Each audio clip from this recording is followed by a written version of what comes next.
Detailing of reinforcement assumes greater significance as poor detailing makes an elaborate analysis worthless.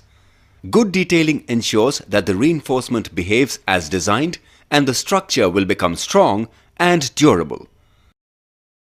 There should be sufficient horizontal distance between the rods so that the biggest size of the aggregate in concrete can pass through.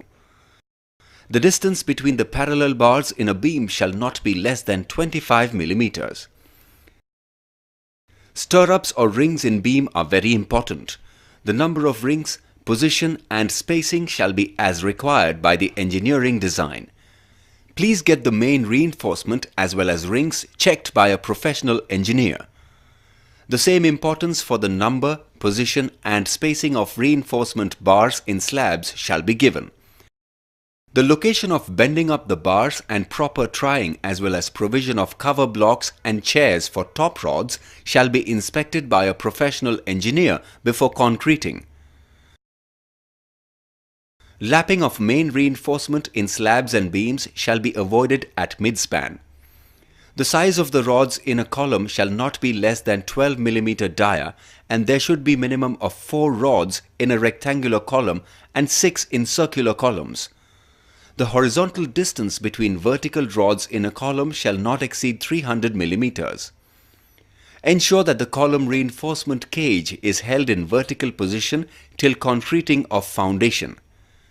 The diameter and spacing of the lateral tie bars, generally called as rings, shall be as per the drawing and shall be checked by a professional engineer. Please note that it is advisable to have rings at closer spacing where vertical rods are lapped. The lapping of the longitudinal bars in a column should be staggered and not more than 50% of the bars shall be lapped at any location. Lapping can be done by tying the vertical rods with lap length as per design, or 2 rods can be welded to save on lap length.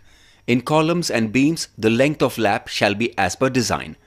The end of the longitudinal bar of a column that goes into the footing shall be bent to a minimum length of 300 mm to enable stability of the reinforcement cage till foundation is concreted. Good detailing makes the RCC strong, durable and free from defects like cracks, honeycombs, etc. Ensure adequate gap between the rods to enable the concrete to pass through. Minimum gap between the rods shall be 5 mm more than the maximum size of the aggregates. Avoid congestion of the rods at the beam column junction.